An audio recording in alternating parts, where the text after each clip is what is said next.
Tales of Toronto. 5 men police say are responsible for kidnapping a Newtonbrook secondary student in early March. They arrested 6 people. One is under 18 and cannot be identified.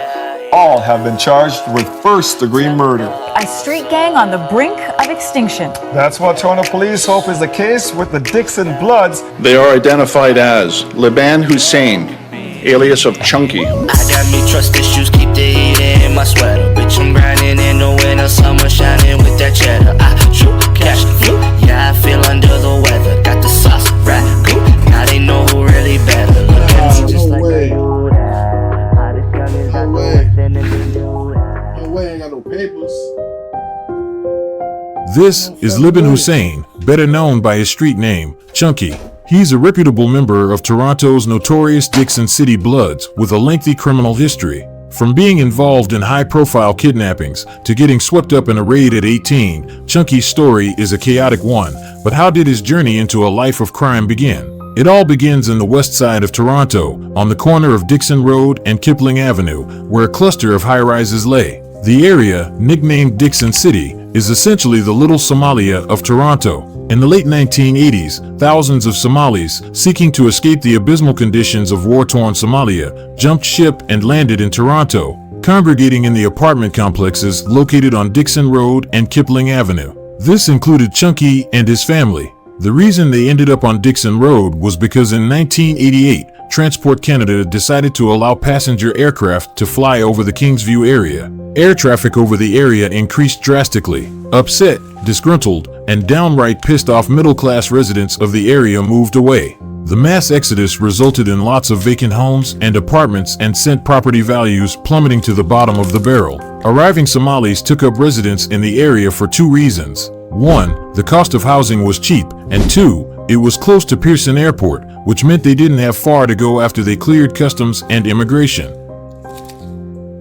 Meanwhile, during the 1990s, Crip sets began popping up in Toronto, laying claim to neighborhoods all over the city. True to their nature, the Crips banged with local street gangs, pushing them out of their territories. The Crips wanted to control the drug scene, so the local gangs were forced to either align with the Crips or fight back. Most chose the latter, and to make a statement, the local gangs took up the color red, repping the Bloods. This is when the Dixon City Bloods came into play. Unconfirmed rumors state that one of the founding members of the Dixon Bloods was a former member of a New York-based gang known as the G-Shine Bloods, who had relocated to Dixon City in the early 2000s. Young Somali I was about to say, you know, y'all niggas not really sanctioned. I was about to say that. These niggas just said we picking up red and we calling ourselves Bloods now. Like, I know y'all niggas ain't real Bloods. But he said the nigga that was G-Shine pulled up. I don't know, man. Whole country might be a dub. Don't kill a messenger. Immigrants quickly picked up on the pecking. And say, hey, we blood today. You can't do that. Yeah, I'm sorry. You can't do that with the Crips either. You can't just wake up and say, yeah, we Crip. We like blue. We the Crips. It don't work like that. Order, and since violence was nothing new to them, they excelled in the streets. The Dixon Bloods maintained low profiles and were extremely mobile, often moving as a group from city to city. They focused on easy money, operating on a commodity-based system, selling drugs and guns to anyone who wanted to buy, including the then mayor of Toronto, Rob Ford. I remember that. There has been a serious accusation from the Toronto Star that I use crack cocaine.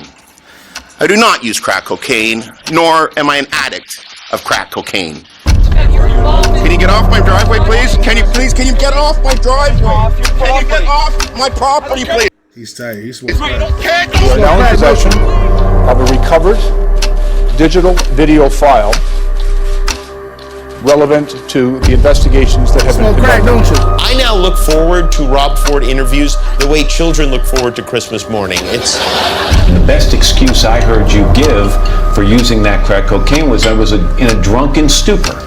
And I'm wondering, is that supposed to make anybody feel better? No, not at all. All he told me was it's not only your unit, it's the whole building, and this is happening because of Rob Ford. The mayor of Toronto came forward today to admit he smoked crack cocaine. City just, yo, that's madness right there. The mayor smoking crack. Like, the mayor coming out like, yeah, I'm sorry, y'all smoke crack. You supposed to be leading us, nigga. You smoking crack? In February of 2013, Dixon City Blood member Mohammed Syed was at a bungalow adjacent to the Dixon Towers. The occasion was a social get-together of fellow Bloods, but Mayor Rob Ford was the star of the night. The mayor was there in the bungalow partying with the Bloods, and during the festivities, Mohammed recorded a video of the late mayor smoking crack cocaine. Mohammed, alongside Libin Siad, another noted Dixon Blood, decided to sell the video, hoping to make some easy money. He contacted various media outlets, saying that he had a shocking video that would expose the truth about Toronto's public officials, specifically the mayor. Media network, The Gawker, naturally tried to buy it, putting together $200,000 to purchase it, but the transaction never took place. Unsurprisingly, rumors of the video leaked. When asked point blank about it, Mayor Ford denied. Niggas almost got $200K for a video, for that video.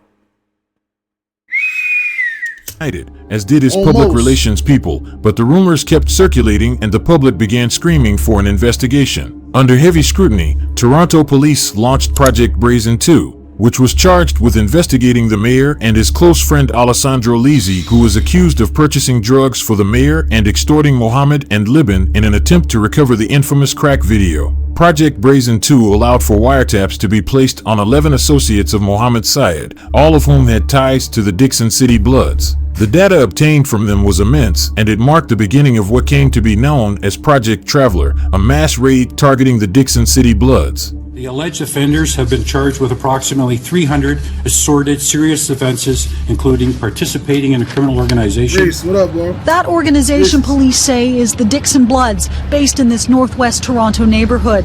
It's stretched all the way to Windsor. Police moved in early yesterday morning in both cities after more than a year of investigating. 28 men and women were arrested. More arrests, they say, are still to come. The crime situation and the potential for violence has not been completely eradicated. Yesterday, everyone was brought to this courthouse, including some familiar faces.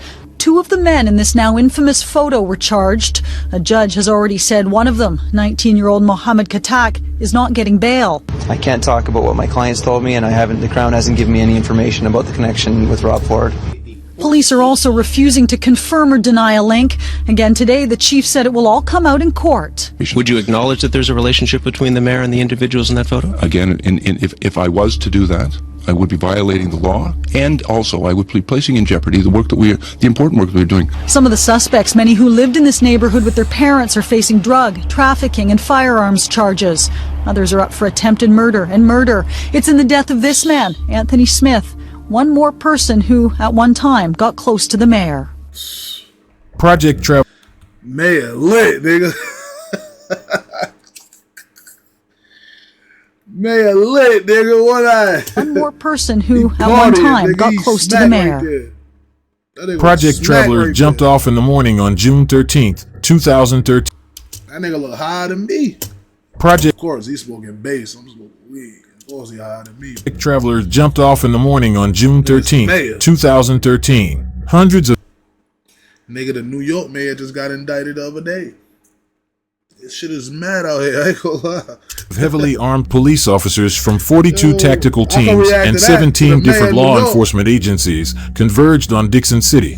14 apartment doors splintered under the force of battering rams. Officers quickly cleared the rooms of each apartment and restrained the occupants. They searched the apartments for drugs, guns, cash, phones, and computers. Everything was tagged and bagged. While Dixon City was being raided, dozens of homes in Windsor, along with one home in Edmonton, succumbed to the same treatment. Overall, 60 Dixon City Bloods were arrested, including to the same. They was in the back of budget vans. Man, it's not playing. Treatment. Overall, 60 Dixon City Bloods were arrested, including Libin, Mohammed, and Chunky, who was just an 18-year-old college student at the time. Combined, Project Traveler revealed $3 million worth of drugs, $572,000 in cash, 40 weapons, and the oh-so-elusive Rob Ford crack video. Chunky and the Dixon Bloods took a major hit in 2013, but unsurprisingly, the crew didn't falter. 2 years after the mass takedown, they were back in the news, this time for homicide. It is alleged that they are all members of the Dixon Road Bloods and their associates. Heavily armed tactical units stormed 3 buildings on Dixon Road near Kipling. They arrested 6 people. 1 is under 18 and cannot be identified. All have been charged with first-degree murder. On March 17, 2015, at a building sitting on 2063 Islington Avenue, gunshots rang out at around 3:15 p.m. in the underground parking garage. Ahmed Syed, the brother of the man who tried to sell the infamous Rob Ford video, was hit. Fortunately, he survived. Coincidentally, Rob Ford was at the building when the gunfire rang out. He spoke to the Toronto Sun about the incident, adding that he witnessed Ahmed wounded. Like his older brother, my son was there copping, so the shit. Nigga, the mayor was out there copping some work, nigga, and saw a nigga get boomed. Yeah, this shit is crazy. Toronto bugged tried to sell the infamous Rob Ford video, was hit. Fortunately, he survived. Coincidentally, how I do that? How I put the social on the screen? I don't even know how to do that shit, bro. Is that shit on there? I gotta go check. Rob Ford was at the building when the gunfire rang out. He spoke to the Toronto Sun about the incident, adding that he witnessed Ahmed wounded. Like his older brother, Ahmed was a member of the Dixon Bloods, and when they heard one of their own was shot, they weren't happy. They began enacting a plan of revenge, which they carried out 5 hours later. They 5 hours later, get back a motherfucker. All that. Gathered 6 members, one of them being Chunky, and went back to 2063 Islington Avenue to confront Malcolm Marfo, a man who they suspected was involved in the shooting of Ahmed. The confrontation quickly escalated, with one of the Dixon Bloods pulling out a gun. Malcolm tried to get a hold of the weapon, and they carried out 5 hours later.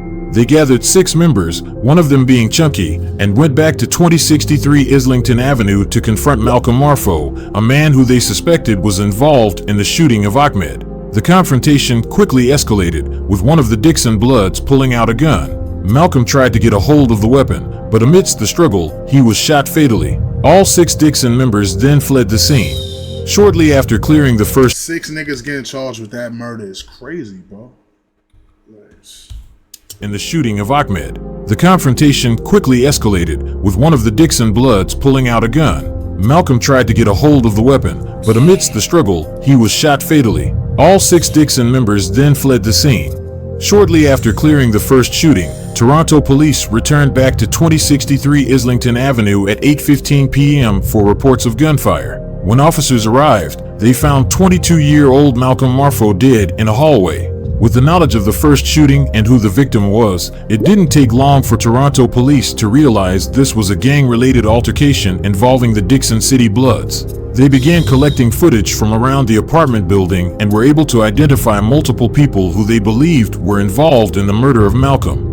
1 month later, on April 2nd, 2015, with help from the Emergency Task Force, TAVIS, and 23 division officers, the homicide squad executed 8 search warrants in Dixon City. Chunky, Mohammed Omar, Said Haji, Sharmark Farah, Ali Mohammed Issi, and a minor were arrested and charged with first-degree murder and conspiracy to big head ass niggas commit murder. They spent a year in custody until 5 of them had their charges withdrawn. Some big head ass niggas right here. All they shit pushed back. Also got the Eddie. After one of the men, Said Haji, took the fall by pleading guilty to manslaughter. He was sentenced to 9 years in prison. Oh, he home. By now, most of you are probably thinking Chunky is one lucky guy. So far, he's gotten off on the charges from the raid and now a murder charge. Well, you're right, and his luck will continue 2 years later when he got caught up in another shooting involving the same people. On April 23, 2017, at around 6 p.m., cameras caught Chunky, Ahmed Syed, and another man arriving to the parking lot of a complex on 1811 Martin Grove Road in a red SUV. Several other men who were already in the parking lot proceed to approach the parked vehicle. Ahmed Syed exits the SUV and puts his arm around a man wearing a gray hoodie as the pair walk across the parking lot together. In Toronto, when a man puts his arm around you in such a fashion, it only means one thing: he's about to rob you. Anticipating that was about to happen, the man in the gray hoodie beats Ahmed to the draw, pulling a handgun from his pants and firing at least 8 times. Ahmed was hit multiple times in the lower extremities, but survived. Son on point. Son on point. Nigga said, when somebody wrap their arm around you in Toronto, that means you about to get robbed.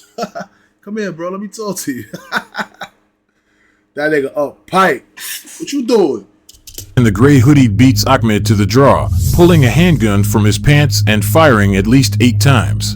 Ahmed was hit multiple times in the lower extremities, but survived. Chunky can be seen grabbing the gun from Ahmed, helping him back into the SUV and driving off. Toronto police found Ahmed 20 minutes later dumped in an underground parking garage at 345 Dixon Road. Ahmed, who faces charges for the gun battle, was also wanted at the time for another shooting that occurred in February of that year at 320 Dixon Road. While Ahmed was in custody, Chunky went on the run. He ended up in Oakville, Ontario, where he was found by Toronto police in October. According to investigators, they were investigating the murder of Abdul Qadir Bihi, a 29-year-old man who was fatally shot outside a complex on Dixon Road earlier in the week. During the investigation, they executed a raid on an Oakville condominium hoping to find 2 suspects in the murder. Instead, they found $27,663 in Canadian currency, drugs, 2 firearms, ammunition, and magazines. Chunky and 2 brothers were also found in the residence. They were hit with a list of charges relating to weapons, drugs, and possessing the proceeds of crime over $5,000. It appears Chunky spent no more than 3 years in custody before he was released, because he was back in the news by 2020. This time around, he would be involved in one of the most publicized kidnapping cases in Canadian history. These are the 5 men police say are responsible for kidnapping a Newtonbrook secondary student in... My son was just out there getting active. These are the 5 men... Chunky was getting active with anybody. You know, some old niggas. Police say are responsible for kidnapping a Newtonbrook secondary student in early March, triggering an Amber Alert and nearly 40 hours of terror for the teen. Student. Ololikan Asakoya worked as a drug and firearms courier for a mid-level Toronto drug dealer by the name of Scott McManus for $10,000 a month starting in the summer of 2018. Asakoya, upset because he wasn't paid on time, or not at all by McManus, conspired with another drug courier to steal a drug shipment last summer. Asakoya obtained 90 kilograms of cocaine in London, Ontario, equaling nearly $4 million, but when he met his accomplice, he was robbed at gunpoint of 75 kilograms of the haul. Asakoya fled with only 15 kilograms of cocaine and went into hiding, but McManus believed he stole the entire amount. McManus, who was in the middle of the criminal organization's hierarchy, was responsible for the cost of the stolen stash. The disgruntled dealer visited Asakoya's parents' home, hunting for him, and later dispatched henchmen to break into Asakoya's and his girlfriend's homes. Later, Asakoya discovered that McManus put a $400,000 bounty on his head. That plan failed as well. McManus then devised a plot to kidnap Asakoya's 14-year-old brother to force the drug thief to return the shipment and save his sibling. In the morning of March 3, 2020, the kidnapping plot went into action. 5 men, Scott McManus, Samir Abdelgader, Hamed Shanawaz, Saleman Nassimi, and Chunky, used 3 vehicles, a stolen black Jeep Wrangler, a Mercedes, and a Chevy Tahoe to execute the abduction. Just before 8:30 a.m., the 5 men located Asakoya's brother, 14-year-old Shama Jolea. It's a dirty game. It's a dirty game. I'm trying to tell you. Niggas will snatch your little brother up. In the Driftwood Avenue and Finch Avenue West area walking towards Newtonbrook Secondary School where he was enrolled. They pulled up beside him and dragged him into the Jeep Wrangler. After receiving calls from the public who reported hearing Shama yell for help as he was being dragged into the vehicle, officers from 31 Division immediately acted by launching an investigation. With the lack of information at the time, officers were unable to locate the suspect vehicles, which made their way to a barn in Brampton, Ontario. In the meantime, officers managed to connect the 911 calls they received in the morning to the abduction of Shama, after his parents contacted them 9 hours after the kidnapping when he didn't show up home after school. His parents should have been notified by his school of his absence by 11 a.m., but his teachers did not input attendance data correctly. Toronto District School Board suspended 5 teachers for the screw-up. Things quickly escalated when Asakoya was called by his kidnapped brother on Snapchat. He was blindfolded, naked, and in the background were his kidnappers. Asakoya blindfolded, naked. You see that? You see a little brother like that? If you got a heart, you give it whatever you took back. Whatever them niggas want, you gonna have to get that back. Asakoya was warned by the kidnappers he'd better return what he'd stolen or his brother would die. Before fleeing the province, Asakoya broke the news to his father, who contacted police again. Understanding the severity of the situation, Toronto police took a unique step by having Steve Watts, the head of their organized crime unit, step in front of news cameras to make a plea directly to the kidnappers. I appreciate high-level cocaine business, the situation that faces them, but he's a 14-year-old innocent child. He is not a part of that business, not a part of that lifestyle. We would encourage those who took Shema to drop him off in a safe place, Watts said. 24 hours later, officers finally got a break in the case. The black Jeep Shema was forced into was traced by police through a combination of surveillance video, CCTV, and highway transponder readings. It was located at 10 p.m., burning at Forks of the Credit Provincial Park in Caledon, Ontario. Soon after, police obtained emergency wiretaps which traced communications between the kidnappers and the family of Shema. This helped officers pinpoint the 14-year-old's location to the barn house in Brampton. Nearly 40 hours after his abduction, at 10:20 p.m., Shema was found safe in the abandoned barn. He was alone and in a disheveled state, freezing cold, wearing construction clothes. Shema was given medical attention and reunited with his family later that night. The entire family were then relocated from their home in Driftwood to a safe new location. Now that Shema was located, police shifted their focus on his kidnappers. Over the course of the next 2 months, they obtained vital information from Asakoya, who they managed to get in contact with. He not only provided investigators with a videotaped statement, but he also pointed out one of the kidnappers, Samir Abdelgader. Asakoya allegedly used but he also get in contact with. He not only provided investigators information, their focus on his kidnappers. Over the course of the next 2 months, they obtained vital information from Asakoya, who they managed to get in contact with. He not only this nigga's a hoe. Niggas that took your little brother and you wasn't told, and you seen the niggas that took him, and they called you. He provided investigators with a videotaped statement, but he also pointed out one of the kidnappers, Samir Abdelgader. Asakoya allegedly used to make deliveries to Samir, who worked as muscle for the organization. With the info, officers executed several search warrants across the city on May 12, 2020. The warrants saw the arrests of 5 men, including Chunky, Scott McManus, and Samir, plus the seizure of 1 kilogram of cocaine, 70 pounds of marijuana, more than $100,000 in cash and body armor. Chunky and his co-accused were hit with a list of charges ranging from kidnapping to arson. And just like that, the near 2-day kidnapping ordeal was over, but Chunky's trouble in the streets of Toronto was just beginning. Police say this was an intricate investigation that took nearly 2 years and led to more than 200 charges. And police say this includes discovering another criminal network that were allegedly conspiring to commit murder. Project Cairns was created in July 2018 when the Contraband Tobacco Enforcement Team began an investigation into the trafficking of tobacco from a manufacturing facility located on Six Nations Mohawk territory. The facility, run by a small organized crime group based in the Greater Toronto area, was producing upwards of 10,000 contraband cigarettes a minute. In addition to the production and trafficking of contraband tobacco, the team uncovered drug trafficking networks that were responsible for large shipments of illicit cannabis occurring on a weekly basis from British Columbia to Ontario. The project was carried out on June 1st, 2020, and it involved investigators executing 13 search warrants in several locations throughout Canada, including Ontario, British Columbia, and Quebec. The warrants netted 16 arrests and saw 11.5 million BC-bound cigarettes yanked from the black market. The June bust also scored over 1,000 kilos of cannabis, 1.14 kilos of cocaine, 1.3 kilograms of fentanyl, and over $235,000 in cash. In addition to the contraband charges, 7 out of the 16 accused were charged with conspiracy to commit murder. This included Chunky and his former kidnapping conspirator, Hamed Shanawaz. Despite the severity of the charges, less than 2 weeks after their arrest, the kidnapping duo were released on bail, along with the rest of the accused in Project Cairns. Considering Chunky's extensive criminal history, you would think Canada's criminal justice system would have had enough of his antics by now. Despite being a repeat offender whose face has been blasted on the news year after year, he's been able to either walk away scot-free or with just a slap on the wrist. And it didn't take long for the streets to catch on to the pattern.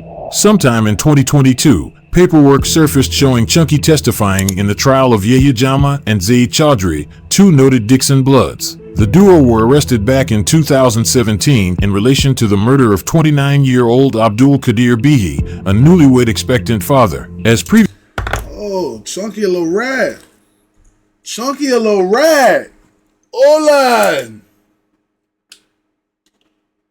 He ain't a mouse, he a rat. Chunky. Previously mentioned, Chunky was arrested in a raid, which was meant to find Jama and Chaudhry, but instead, officers found Chunky a large quantity of drugs, guns, and money. During his testimony, Chunky was questioned about a video prosecutors believed he was in. Instead of confirming or denying the allegations, he named Jama as a person of interest. He was quoted saying, "That could clearly be a lot of people. That could be Yahya Jama. If you're saying that's me, that's not me." These documents have never been confirmed to be legitimate, but that didn't matter to his ops, who mocked him relentlessly on social media for pointing out a fellow Dixon Blood in a murder trial. Regardless, the snitching accusations didn't seem to faze him or his associates, as he was seen months later at Mustafa the Poet's birthday party hanging with the likes of Doovie, Puffy L's, and even Drake. Chunky was living it up, and with his last arrest being in 2020, he appeared to be staying out of trouble, but that doesn't mean the work he put into the streets was left forgotten. You see, when you end up in the deep end of the streets, your life will only end up 2 ways, either in jail or dead. For Chunky, it was the latter. A police flatbed truck tows a bullet-riddled white Chrysler 300 from the front driveway of 2 Eva Road, a condominium complex just off Highway 427 north of Bloor Street, where families live. Detectives have yet to identify the victim, but Global News has learned he was in his late 20s, had spent time in jail on gun and drug charges, and was believed to be a member of a West End street gang. So far, no arrests have been made. On Thursday, March 7th, you die, they can't wait to slander you, even when you die. God damn. Was that necessary? Was that necessary? 2024, at about 8:30 p.m., Toronto police were called to a condominium in the area of oh shit, he a new pack. West Mall and Eva Road for a shooting. When officers arrived, they found Chunky suffering from gunshot wounds. According to police, multiple suspects approached him and shot him several times while he was sitting in his car in the parking lot of the condo. He was taken to hospital, where he later died. The 29-year-old Dixon Blood was Toronto's 13th homicide victim of 2024. As blunt as it may sound, Chunky's criminal career went longer than it should have. It lasted 11 years, and throughout that time, he created a lot of enemies, with some even from his own block. Shortly after Chunky's death was announced, a few of those enemies had a field day on social media. Some called him a rat, while others put him in a blunt, calling it a Chunky pack. That shit that you put in the freezer. I'm super hot, that shit you put in the freezer. Judging by these reactions, it's clear Chunky was putting in serious work into the streets. Unfortunately, he was too far gone to change his ways. Little weasel. Niggas got off with that one clean. Hey, man. What y'all want me to say? He told. What niggas want me to say? RP. He told. He diluted.